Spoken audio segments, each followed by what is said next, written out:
course, football is at the top of mind for us here at Dave Campbell's Texas Football, as you can probably imagine. But once a year, we dig into the basketball world because March Madness is upon us, and that means it's time for one of our very favorite segments of the year, the third annual Texas Football Today Bracketology Special. There's a bump, little nickel dimer up top, foul on, I'd say, Price, and now a technical foul was just given to Tom Izzo.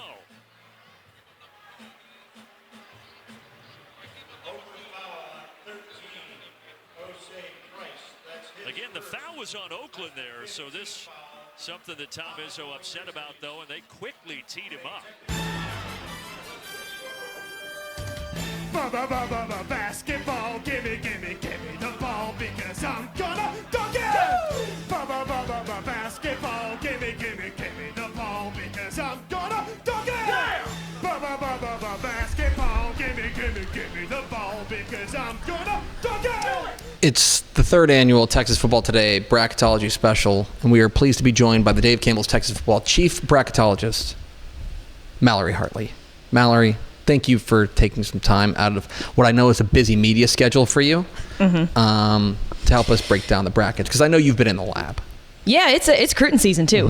Yeah, so I spent all weekend in the lab cooking, and I feel pretty confident about my picks. Yeah, well, I mean, this is the thing that I think is remarkable about you, and I got to see the process up close and personal this year. I think there's people who go out there and they're just like, oh, I like that mascot, or oh, I've never heard of Bryant. You have been locked in.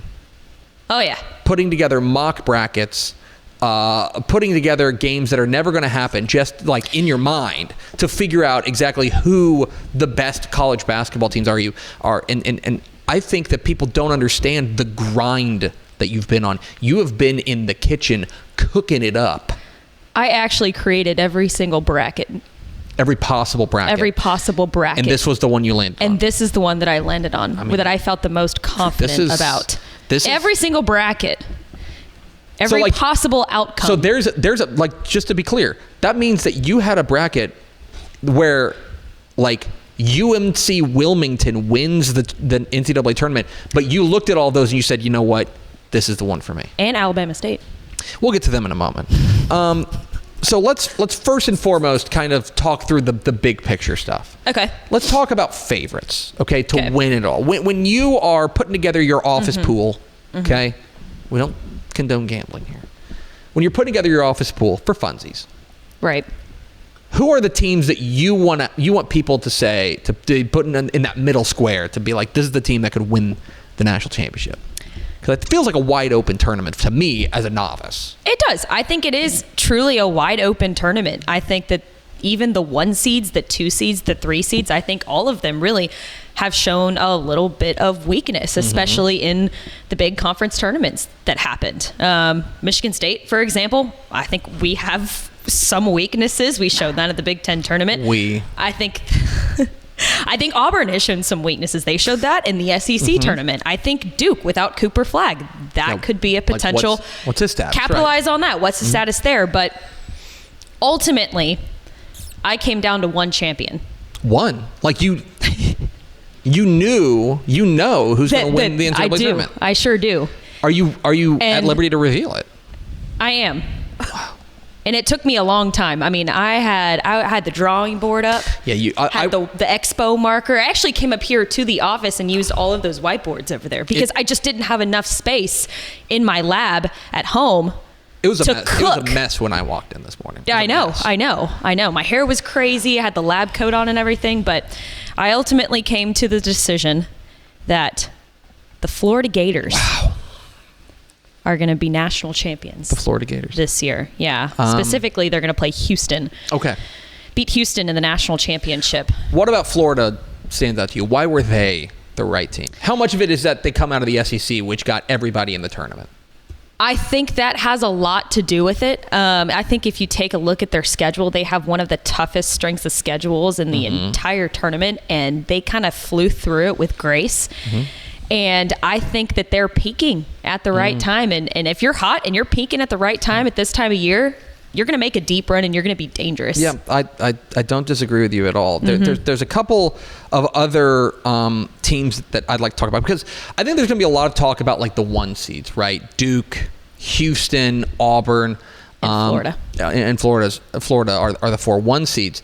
I want to hear who are the non-1 seeds that you could see winning the tournament. You know, I don't even want to I want to get to sleepers in a moment, but teams that you look at that you're like, you know, they don't have the 1 next to their name, but that's the team that could lift the whatever it's called trophy. So, should I just reveal my Final Four? Sure, I don't have all 1 seeds in my Final Four. Oh, interesting. Okay. So I have Michigan State. Okay, Michigan State coming out of the South.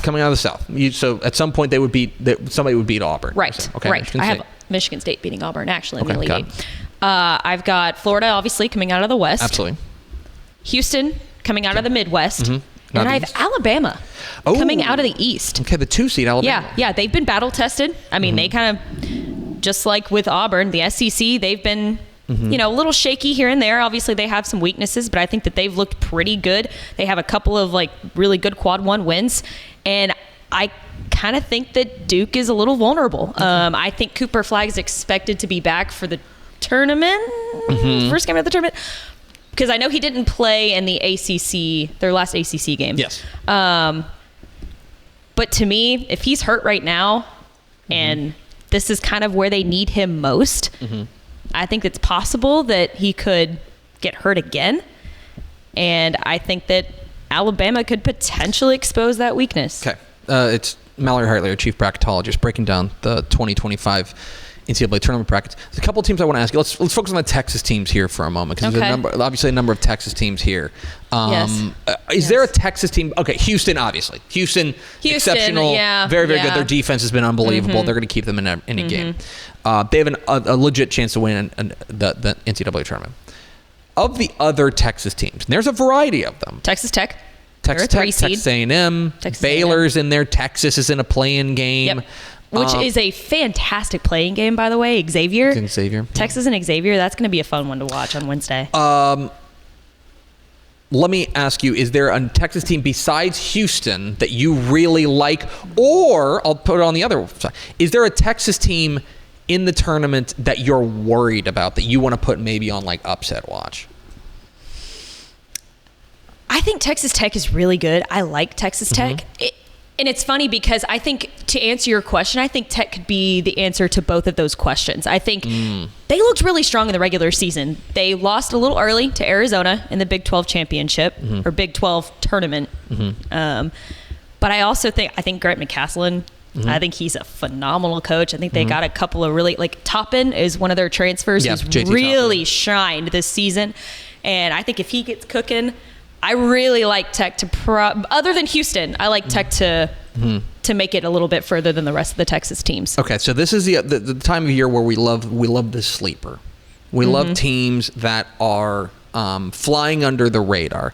Give me a team or a couple of teams that maybe you've got springing first round upsets, teams that you've got that you think, hey, this is not maybe necessarily a brand name, but this is a team that I like to maybe spring an upset and be that Cinderella story. High Point. High Point? I picked High Point over Purdue in the first round. Wow, more like Purdue. Purdue. Always Purdue. Okay. How much of that is the fact that you're wearing a Michigan State shirt? None of it. I don't have a problem with Purdue. No, it sounds like it. Or Purdue. We'll just call them Purdue for now. No, I don't have a problem with Purdue. This is not personal. Okay. It's not personal, it's pedigree. Get it? Oh, I like that. Do you like that? Do you like that? Mm-hmm. Yeah, it's pedigree. I mean, I don't think, other than last year, yes, I know they played in a national championship game and they lost. They played pretty well with Zach Edey. But I think in recent history, the past couple of years, Purdue does not typically perform well in the first round of the tournament. Okay. Like, do you remember when they were a 4 seed the last time and they lost to North Texas in the first round of the NCAA tournament back in 2021? What a pull, but that's why you're chief bracketologist. I didn't remember that. Wow. You're welcome. So, yeah, I like that one. Let me look at another one, because then I want to ask you about some upsets, because I know that... So there are some teams I'm big on this tournament. I know. Did I pick another upset? Oh my gosh, did you go chalk? No, there's no way. I definitely picked one more upset here. I just gotta find it. See, also you printed it out like I'm sorry, you've got it like normal horizontal fashion, which is wild to me. I should have its own camera. Yeah, this is the bracket, by the way. Go on. I picked Drake over Missouri. That hurts me personally, but I understand it. Yeah. Drake worries me. As a Mizzou, so I'm a Mizzou grad. I don't know if you guys knew that. Yeah. Mizzou's back in the tournament. Been a remarkable story, turning things around because they did not win an SEC game last year, and now they're a 6 seed. They're playing Drake. Greatest turnaround story. Drake is 30-3. Yeah. Drake. Also, if you want to talk about styles making fights, Drake plays extremely slow. And Mizzou likes to get out and run, and so if they dictate the pace, but yeah, I'm worried about Drake. I'm worried about every game for Mizzou because they don't have a great pedigree either. No, they don't. And so I think you convinced me this morning that Drake was my. All right, there's upset that I like. A couple of other teams. So before we get into bits, I do like McNeese State.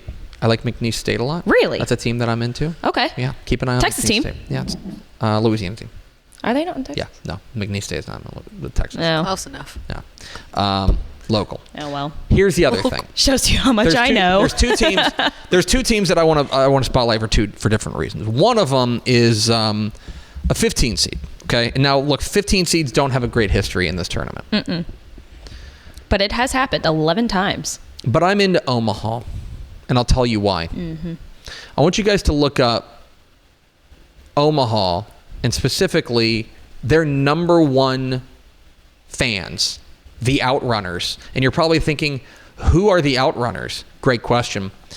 They're an AEW tag team that is it's two guys, Turbo Floyd and Truth Magnum. And they have adopted Omaha as their number one team. And look at them. They are fond of saying, nothing succeeds like success. Nothing succeeds like success. And the secret to winning a game is beating the other opponent. team. Beating your opponent. Which is great advice. Omaha, it's true. Keep an eye out, St. John's. I think you're on notice. The other one, and this is interesting to me, and we texted back and forth this weekend while you were in the lab. You took some time to take my text. I appreciate that. You're welcome. I have watched one college basketball game stem to stern this year. And it was on Saturday, and it was the SWAC championship. And I'm just here to tell you that Alabama State's the best team I've seen this year. Alabama State, the Hornets of Alabama State. And it would not surprise me. I know a 16 seed has never won the NCAA tournament, right? That's true? It's true. Okay. But they have upset a 1 seed before, but it's only happened once. Maybe twice now. Twice. I am here to tell you, I think Alabama State might go all the way. That's the best college basketball team I've seen this year. So they were incredible in the one college basketball game I've seen this year. And I don't completely disagree with you. Thank you. However, okay. They are in a play-in game against St. Francis. They have to get into the tournament first. That's tough. But you know why? Which is tough. It's because the committee's got it. It's because the committees have it out for my Hornets. Right, correct. But I'm saying that's doable. They're scared. Like, this is a brand name thing. North Carolina got in because they're a brand name, right? They put Alabama State in a play-in because they want a brand name. I'm here to tell you the Hornets are for real. So they got to get into the tournament first. No problem. But then they get the toughest draw as a 16 seed in the tournament, playing against the number 1 overall seed in Auburn. Yeah, but here's the thing.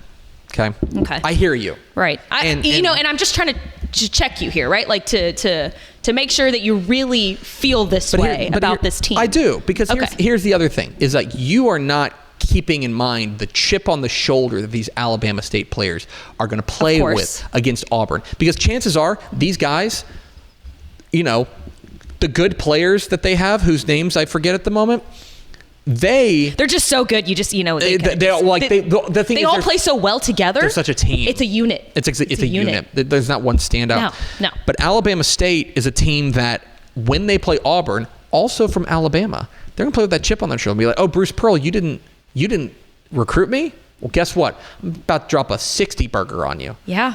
No, I think I agree with you. Thank you. I did not take them to win it all. Okay, you took Florida. Yes, but I can see them Okay. being a close second. Okay. So completely understand that. Okay. How do you and then finally, how do we feel about Sparty? I know you've got him in the Final Four. Oh, Where are you at? I don't want you to talk to me about this. Where are we at? By the way, 9 o'clock Friday night. Did they not even consider the fact that we have a show on Thursday and we need to have the Mallory Hartley cam? They don't like the Big Ten. don't Just like the kidding. Big They put a ton of teams in the Big Ten. I'm just kidding. I am feeling okay. Okay. This is the time of year that I get very stressed out. Mm-hmm. And it's solely because of Michigan State basketball. Yeah. Nothing else in my life stresses me out other than Michigan State basketball. Sure. I think we got a good draw. The number one stressor in your life is Tom Izzo and his well-being. Yes. Got it. Oh, of course. Gosh, yes. I think we got a good draw. Okay. Realistically, I think the South region there is a clear path there, I think, Okay. to the Final Four. I think we got the bottom half of the region, which I like a lot more than the top half. Yes. I think that there is a path. Okay. When we're shooting well and our three-point shooting is on, everything's clicking and we're unstoppable. However, we are the worst three-point shooting team in the Big Ten. And we still won the Big Ten. So if we can get that going, we can make a run. Okay. I think. So what are your plans for Friday night then? I'm not asking you out. I'm asking you what's going on with I'll be your locked into the game. Are you going to at 9 p.m. I understand that. Like, are you somebody who's going to sit at home quietly, like stewing In the dark? In the dark? Yes. That's what you do? Well, here's the thing. Or are you going to watch with your dad, who's a Michigan State alum, if you didn't know? Can't watch it with my dad. You can't watch He it with your dad. stresses me out. Okay. No. That stresses you out? Yeah. He's worse than I am. Okay. I mean, you saw me in the office watching the. Yeah, I did. I think every game. daughter gets stressed out by their dad watching their favorite. Oh my gosh, yeah. sports Interesting. team. Yeah. Okay. Yeah. That's like you and the Cowboys, right? Yes. Okay, got it. Yeah. So I'll be watching. I'll be locked in. Are you gonna but be I'll like alone? You're gonna watch it like alone? Probably. Okay. Yeah. Okay. Dark, I'm in my gonna call house. you at halftime, just Okay. check in with you, Okay. and just Please see do. where you at headspace wise. Depending on the score. Who do they play in the first round? Bryant. Have you heard of Bryant? Quick, what state are they in? I have no idea. Okay, let's find out together. Oh, goodness. I know that they're the Bryant. Bulldogs. Bryant University is in Smithfield, Rhode Island. Rhode Island. Mm-hmm. Okay. All right. You learn something new every single day. They're the Bryant University Bulldogs. I actually don't know what the line is. The opening line is for this game. Well, they better win They should. because I've got Alabama State versus Michigan State in my in my championship game. I presume they could meet in. Well, that's Okay, not okay, possible. the Final They Four. could meet in the Final Four. That's what I'm saying. Final Four. When Alabama. Or I mean the Elite Eight because they're from the same. They're in the same I have paid region. attention to the bracket. That's why she's our chief bracketologist, Mallory Hartley. Mallory, thank you for tuning in. We will Thanks for having we me. will continue to get updates on the NCAA tournament from you. our Will chief you bracketologist. will you re-sign me for next year for the 4th annual, or is that depending on how well I do? A lot of this depends on How how well you this do. bracket does. Yeah, exactly right. Like when Okay. High Point wins when Alabama State gets in there and they win it, then it's like, oh yeah. What if it's Alabama State versus High Point? I mean, ratings. I think CBS needs to hire us at ratings that point. at that point. At that point, we're coming for you. Correct. Jay Billis. We are Texas Football Today. We are here Mondays and Thursdays on TexasFootball.com, talking football in the Lone Star State. You can follow us on Twitter at DCTF, like us on Facebook, Facebook.com/Dave Campbell's. Follow us on Instagram, Instagram.com/Dave Campbell's, and of course, see us at TexasFootball.com.